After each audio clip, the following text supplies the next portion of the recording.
어떻게 그녀가 그런 일에 휘말릴 수가 있어? 내가 그녀를 이렇게 가르쳤나? 분명 나에게 일부러 그러는 거야? 알료샤는 분노로 얼굴이 빨개지면서 자신의 어리석은 여동생 타냐를 비난했습니다. 그의 아내 디나는 화가 난 남편을 말없이 바라보며 깊은 한숨을 쉬었습니다. 그녀는 불쌍한 시누이 타냐가 안톤이라는 명백한 깡패와 어울리고 심지어 그의 아이를 낳기로 결정한 것이 안쓰러웠습니다. 하지만 아이는 그나마 덜한 문제였고 더 큰 문제는 그녀가 감옥에 갔다는 것이었습니다. 안톤이 그녀를 이렇게 만들었습니다. 류샤와 타냐는 안토니다 예고로브나 할머니와 함께 작은 마을에서 자랐습니다. 그들의 무책임한 어머니 나탈리아는 자신이 누구의 아이인지도 모른 채 두 아이를 낳았고 갓난아기였던 두 아이를 연금 수령자인 자신의 어머니에게 맡겼습니다. 처음에는 류샤를, 5년 후에는 타뉴슈카를 맡겼습니다. 소녀는 어머니를 처음 본 것이었습니다. 작은 여동생이 울고 있는 보따리를 들고 그녀가 집에 들어왔을 때 말입니다. 나탈리아는 여자아이와 서류, 약간의 물건이 들어있는 꾸러미를 낡은 소파 위에 놓고는 손을 내저었습니다. 엄마, 만약 우리를 내쫓는다면 이 아이를 마당에 버릴 거예요. 난 이 아이가 필요 없어요. 안토니다 예고로브나는 심장을 부여잡고 벽에 기대었습니다. 그녀는 딸이 또다시 이렇게 행동할 줄은 전혀 예상하지 못했습니다. 류샤는 할머니에게 달려가 꽉 붙잡았습니다.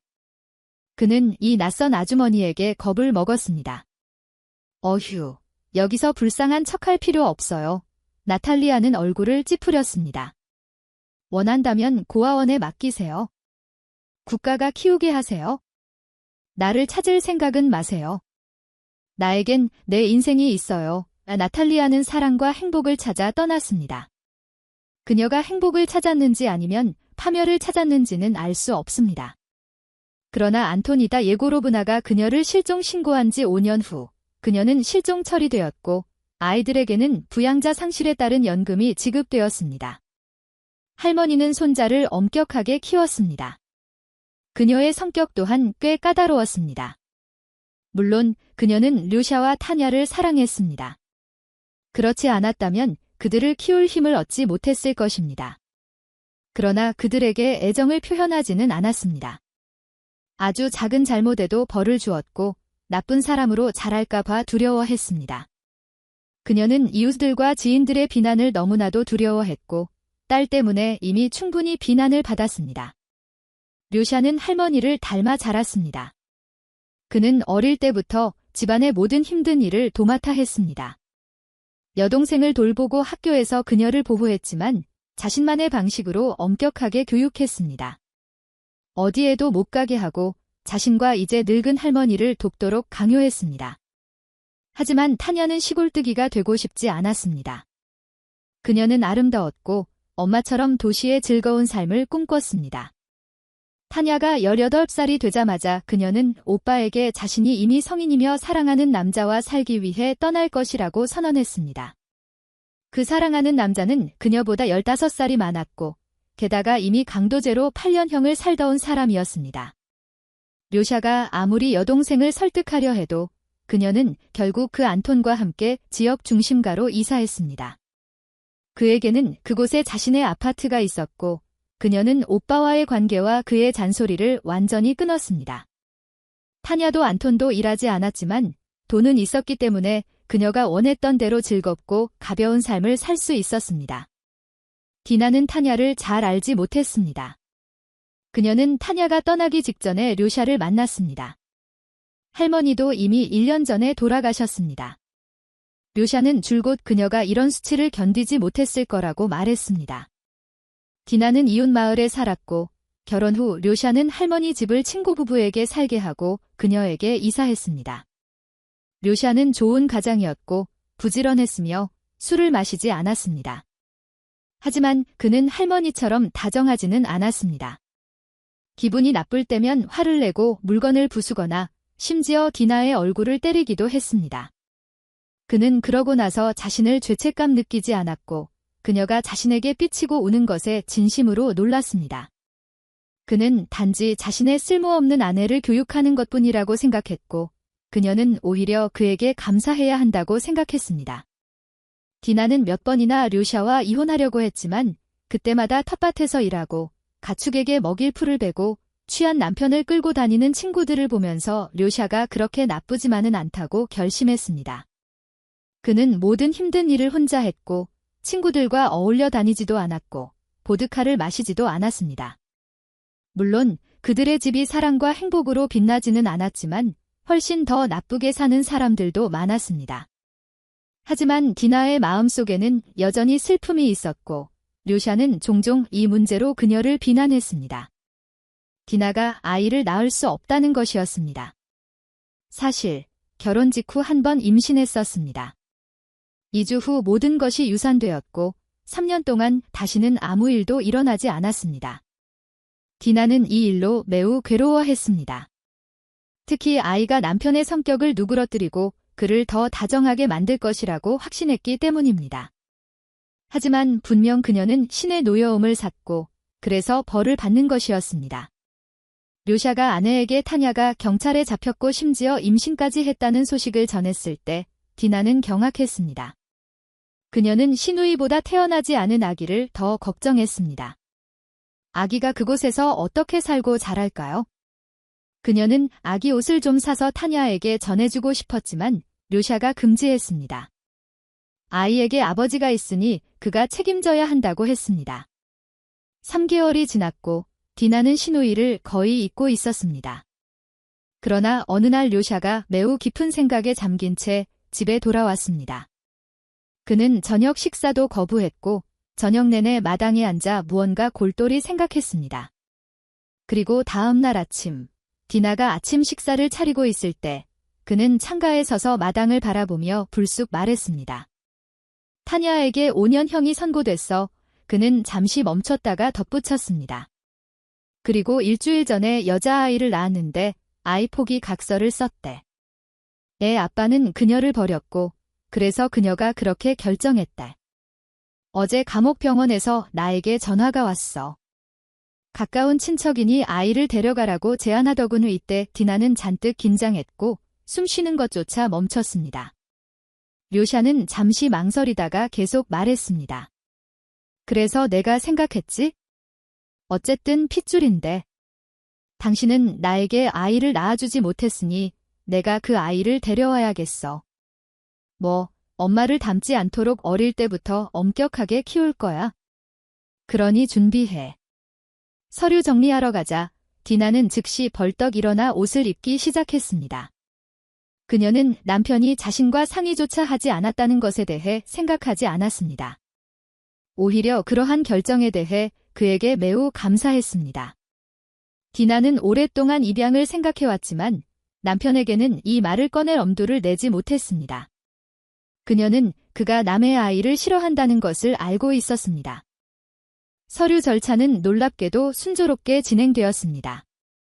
류샤는 타냐에게 누가 그 소녀를 입양했는지 말하지 않도록 주장했습니다. 서류를 받을 때 그는 출생 날짜와 장소를 바꿔서 여동생이 절대 추측할 수 없도록 했습니다. 이제 그들의 딸 라나가 그녀가 낳은 아기였습니다. 게다가 류샤는 그들이 곧바로 할머니의 집으로 이사하여 그녀가 입양되었다는 것을 아무도 모르는 그의 마을에서 살아야 한다고 주장했습니다. 디나는 행복했습니다. 소녀는 세상에서 가장 멋진 아이였습니다. 라노치카는 태어난 첫날부터 침착하고 잘 웃었습니다. 건강했고 잘 먹었습니다. 류샤는 특별한 애정을 보이지는 않았지만 때때로 그녀를 안아주었습니다.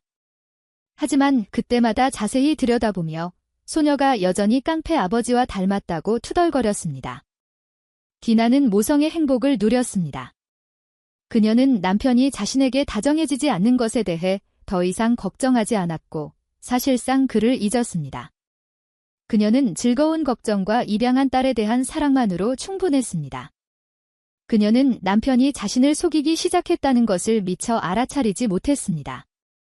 라노치카가 3살이 되었을 때 이웃 여자가 저녁에 디나에게 들렀습니다. 그녀는 소녀에게 구겨진 사탕을 건네고 술에 취해 딸꾹질을 하며 예기치 않게 말했습니다.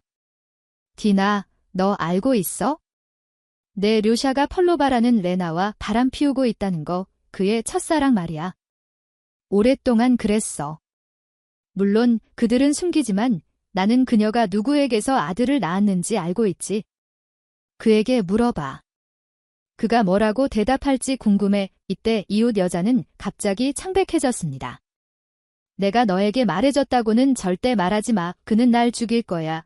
그녀는 의자에서 벌떡 일어나 라노치카를 거의 넘어뜨릴 뻔하며 집 밖으로 뛰쳐나갔습니다. 몇 분 후 료샤가 집으로 돌아왔습니다.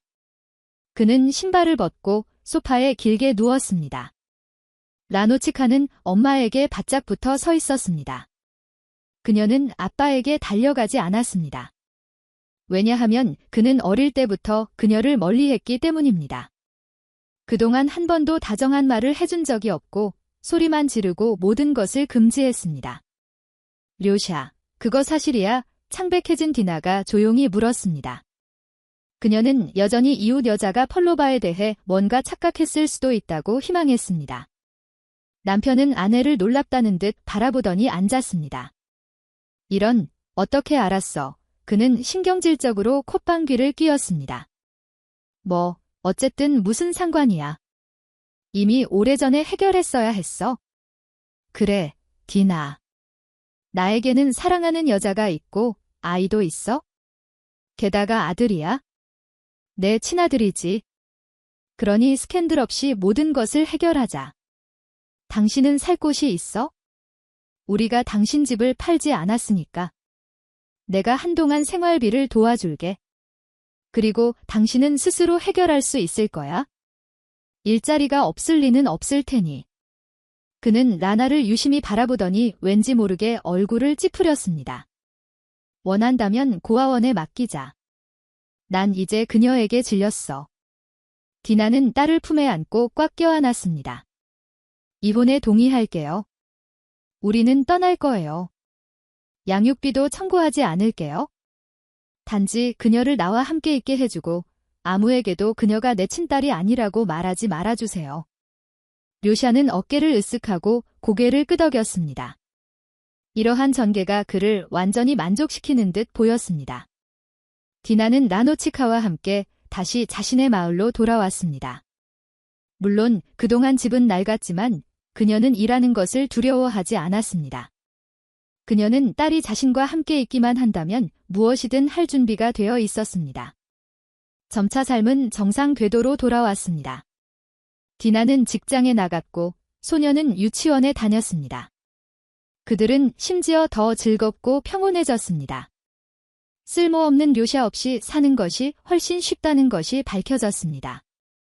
아무도 아무 이유 없이 괴롭히거나 비난하지 않았습니다. 라노치카는 더 자주 웃었고 디나 자신도 훨씬 예뻐졌습니다. 그녀는 놀랍게도 자신이 행복하다고 느꼈습니다. 그러나 어느 날 저녁 가을, 그녀는 개 짖는 소리를 들었습니다. 라노치카가 유치원 후에 이웃집 딸과 놀다가 돌아왔다고 생각했습니다. 하지만 창밖을 내다본 디나는 낯선 여자가 그들의 대문 앞에 서 있는 것을 보았습니다.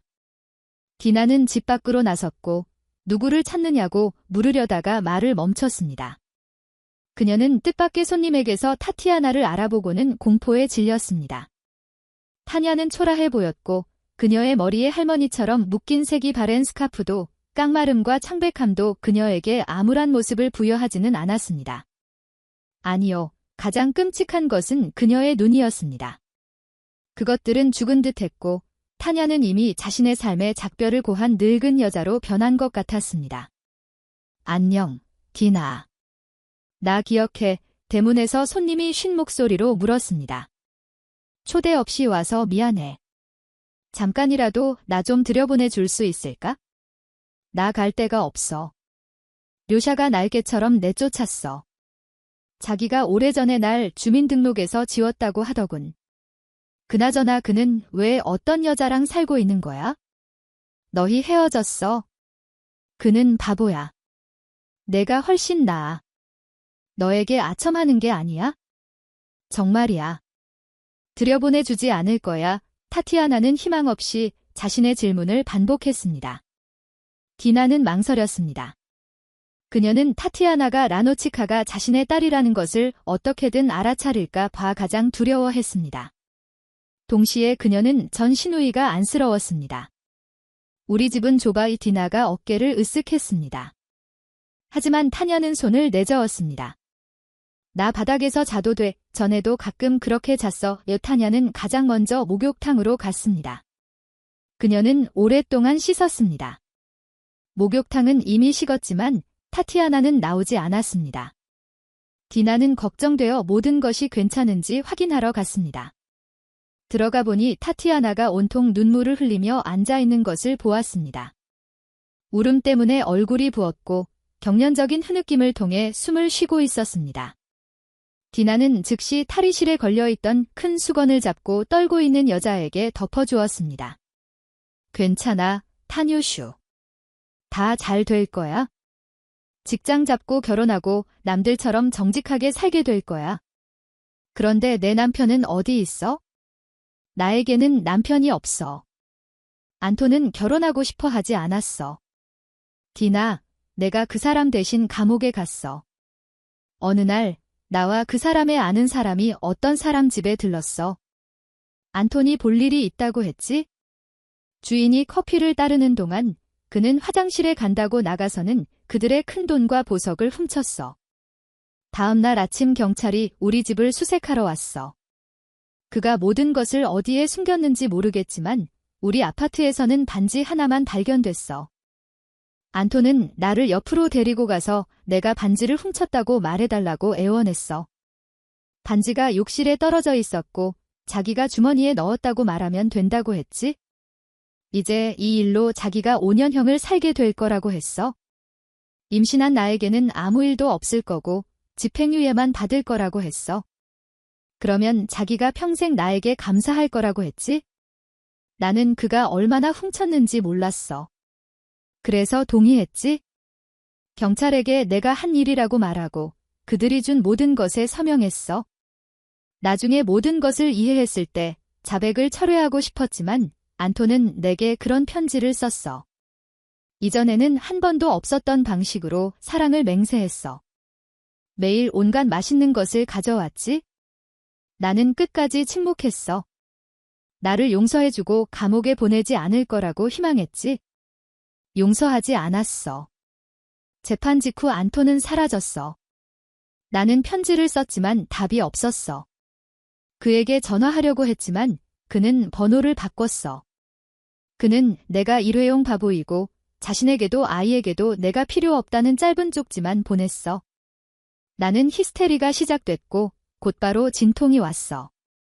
여자아이를 낳았지. 타티아나는 이때 이를 악물었습니다. 디나는 얼어붙었습니다. 나는 그 아이를 쳐다보지도 않으려고 했어. 안톤의 특징을 볼까 봐 두려웠어. 그의 이름만 들어도 몸이 안 좋아. 멈췄지.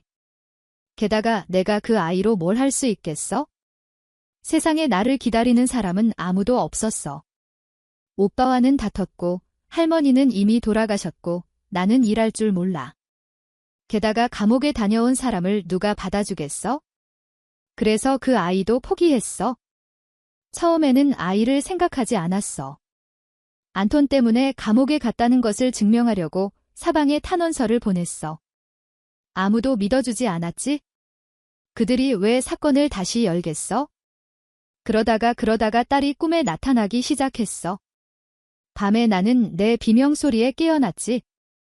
여자들은 내가 잠결에 딸을 불렀고 울었다고 말했어. 나는 좋은 사람들이 딸을 입양했고 행복할 거라고 스스로에게 주입하려고 했어. 하지만 내 영혼은 더 이상 진정할 수 없었어. 나는 그녀의 이름을 상상하고 그녀가 누구를 닮았는지, 어떻게 걷는지, 어떻게 먹는지 상상하는 일만 했어. 나는 아마 미쳐가고 있었을 거야. 그러다가 문득 내가 그녀를 반드시 찾을 거라고 결정했어. 운명이 나를 불쌍히 여겨 반드시 내 딸에게 데려다 줄 거라고. 단지 그러기 위해서는 내 인생을 바꿔야 해. 엄마처럼 되지 않아야 해. 나는 요리사가 되기 위해 공부하기 시작했고 좋은 책을 많이 읽었어. 많은 것을 이해했지? 타티아나는 디나를 향해 붉게 물든 눈물을 글썽이는 눈을 들어 물었습니다. 내가 언젠가 내 딸을 볼 수 있을까? 디나는 그녀의 시선을 견디지 못하고 고개를 돌리며 중얼거렸습니다. 집으로 가자. 감기 걸렸잖아. 밥 먹자. 그리고 딸도 곧 돌아올 거야. 이 말을 듣고 타냐는 슬프게 웃었습니다. 딸이 있어? 너 행복하구나. 몇 살이야? 6살. 디나가 약간 떨리는 목소리로 대답했습니다. 내 아이와 같네. 타티아나가 아주 조용히 말하며 옷을 입기 시작했습니다. 라나는 타티아나가 이미 밥을 먹고 젖은 머리를 풀고 소파에 앉아 있을 때 뛰어들어왔습니다. 안녕하세요. 누구세요? 라나가 묻자 타냐는 슬프게 웃었습니다.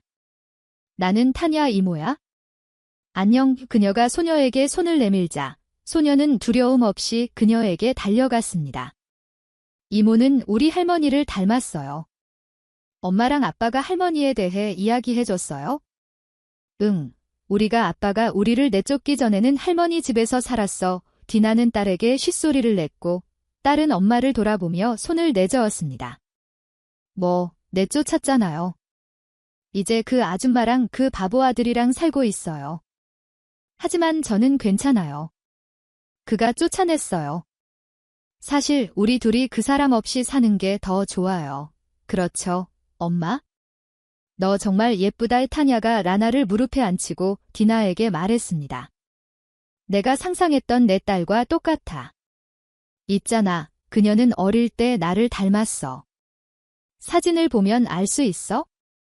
이런 밝은 꼬리머리, 코에 죽은 깨. 어쨌든 우리 오빠와 나에게는 공통점이 있어. 비록 아빠는 달라도 말이야. 이모가 우리 아빠 여동생이에요. 소녀는 눈살을 찌푸리며 그녀에게서 물러났습니다. 그런데 왜 왔어요? 이모도 나쁜 사람이에요? 아니, 타냐가 서둘러 대답했습니다. 나는 착한 사람이야. 두고 봐. 오늘 밤에 이모가 너에게 동화책 읽어줄까? 이제 이모는 동화를 많이 알아. 좋아요. 라나가 안심했습니다. 엄마가 읽어주는 건 다 외웠거든요. 디나는 가슴속에서 질투심이 솟아나는 것을 느꼈습니다. 두려움은 조금 줄어들었습니다. 타냐는 딸을 알아보지 못했습니다. 태어난 지 얼마 안 되었을 때도 보지 못했는데 어떻게 알아볼 수 있겠어요? 하지만 라노치카와 타냐가 이렇게 빨리 가까워지는 것이 디나는 전혀 마음에 들지 않았습니다. 타티아나가 오래 머물지 않겠다고 약속한 것만이 그녀를 위로했습니다. 유치원으로 가는 길에 라나가 갑자기 물었습니다. 엄마, 타냐 이모 우리 집에 오래 살 거예요? 왜 묻니? 디나는 놀랐습니다. 타냐 이모가 싫으니? 아니요, 엄마. 이모는 정말 착해요. 있잖아요. 어제 이모가 저에게 동화책을 읽어줬는데 누워있는데 너무 좋았어요. 마치 제가 그 동화 속에 있는 것 같았어요.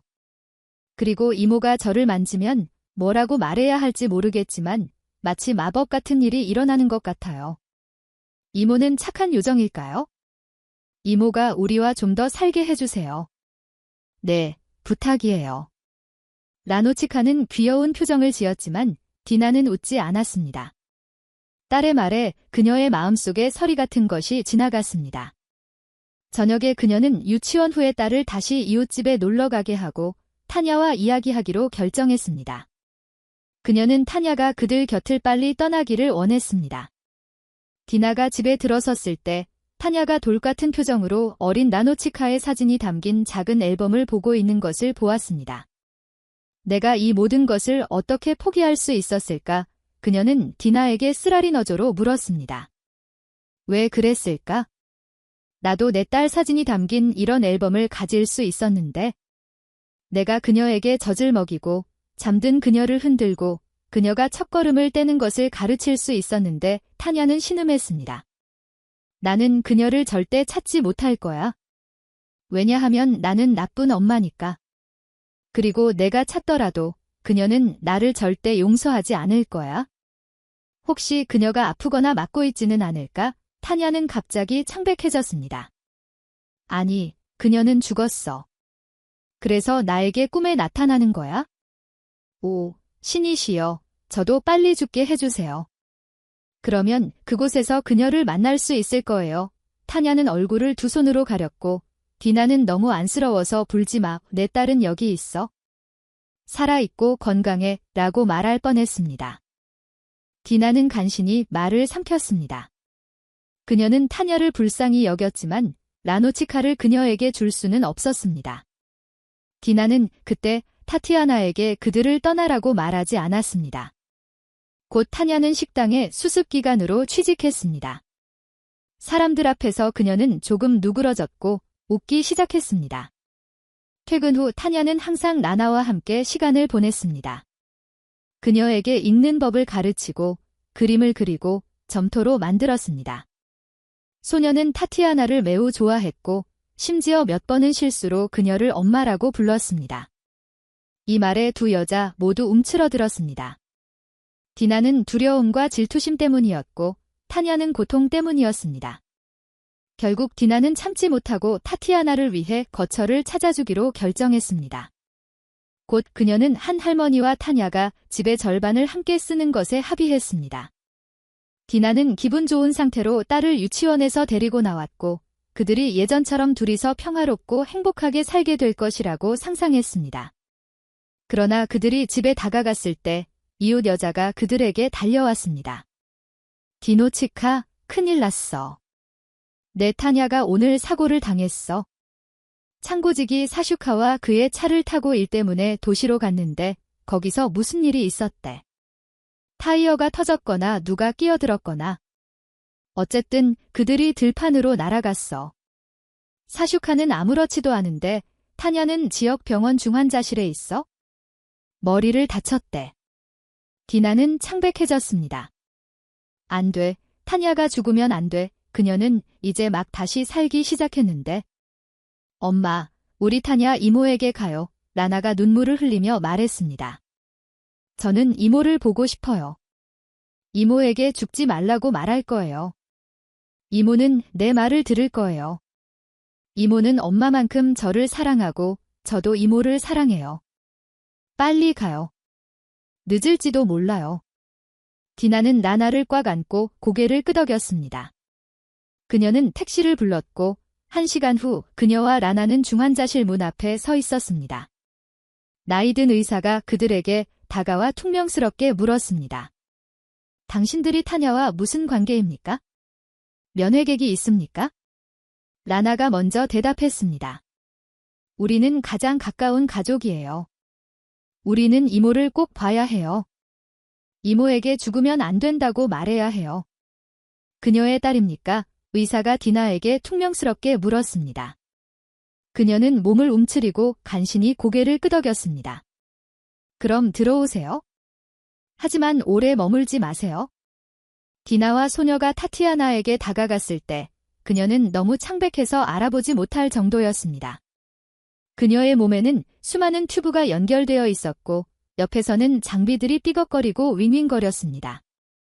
타냐는 눈을 살짝 뜨고 간신히 미소를 지었습니다. 우리는 작별해야 할 것 같아요. 그녀는 속삭였습니다. 당신들은 정말 좋은 사람들이지만 저는 제 딸에게 가야 해요. 이렇게 된 것이 기쁘네요. 그곳에서 우리는 함께 있을 거예요. 죽으면 안 돼요. 라노치카가 눈물을 흘리며 소리쳤습니다. 저는 싫어요. 이모가 저에게 동화책을 읽어주길 바라요. 저는 이모를 사랑해요. 저에게 죽지 않겠다고 약속해주세요. 저는 제 딸 곁에 있어야 해요. 미안해요. 저는 떠나요. 타티아나는 천천히 눈을 감았습니다. 안 돼, 타냐. 내 딸은 죽지 않았어. 디나의 입에서 말이 튀어나왔습니다.